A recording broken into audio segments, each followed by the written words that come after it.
IPL వేలం ముగిసింది. Royal Challengers బెంగళూరుకు కెప్టెన్ ఎవరన్న చర్చ మొదలైంది. అయితే విరాట్ కోహ్లీనే మళ్లీ కెప్టెన్ అయ్యే అవకాశం ఉందని ఎక్స్పర్ట్స్ చెబుతున్నారు. అందుకు తగినట్టే వేలంలో వ్యూహాలను అమలు చేసిందంటున్నారు. నిజానికి వేలంలో కేఎల్ రాహుల్ను ఆర్సీబీ కొనుగోలు చేసే అవకాశం ఉందని చర్చ జరిగింది. కెప్టెన్గా రాహుల్కే పగ్గాలు అప్పగించడం ఖాయమని కథనాలొచ్చాయి. అవసరమైతే పంత్ కోసం కూడా పోటీ పడొచ్చని ప్రచారం జరిగింది.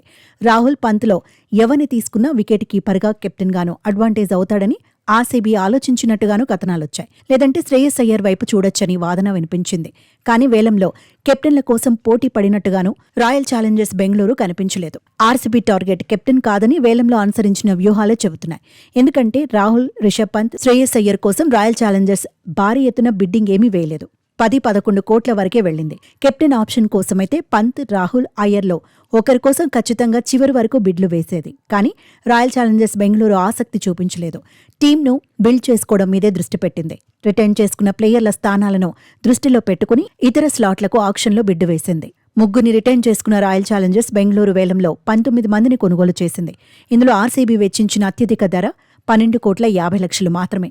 ప్రస్తుతం జట్టులో ఉన్న ప్లేయర్లను చూస్తే కోహ్లీనే కెప్టెన్ అవుతాడని ఎక్స్పర్ట్స్ అంటున్నారు. విరాట్ను కెప్టెన్గా భావించే వేలంలో వ్యూహాలను ఆర్సీబీ అమలు చేసిందంటున్నారు. గత సీజన్ వరకు కెప్టెన్గా ఉన్న ఫాఫ్ డూప్లిసిస్ కోసం కూడా రాయల్ ఛాలెంజర్స్ బెంగళూరు వెళ్లలేదు. తక్కువ ధరకే వచ్చే అవకాశం ఉన్నా జట్టులోకి తీసుకోలేదు. కెప్టెన్గా కోహ్లీనే బెస్ట్ ఛాన్స్ అని మాజీలు సైతం అభిప్రాయపడుతున్నారు. 2008 నుంచి రాయల్ ఛాలెంజర్స్ బెంగళూరు తరపునే విరాట్ ఆడుతున్నాడు. 2013 నుంచి 2021 వరకు ఆర్సీబీకి కెప్టెన్గాను వ్యవహరించాడు. 4 సార్లు రాయల్ ఛాలెంజర్స్ బెంగళూరును ప్లే ఆఫ్స్కు తీసుకెళ్లాడు. 2016లో ఫైనల్కు చేరిన కప్పు కొట్టలేకపోయింది. అయితే అంతర్జాతీయ క్రికెట్పై దృష్టి పెట్టాలనే ఉద్దేశంతో కెప్టెన్సీ భారాన్ని విరాట్ తగ్గించుకోవాలనుకున్నాడు. టీ20 ఫార్మాట్లో టీమిండియా కెప్టెన్సీకి, ఐపీఎల్ కెప్టెన్సీకి బాయ్ చెప్పాడు.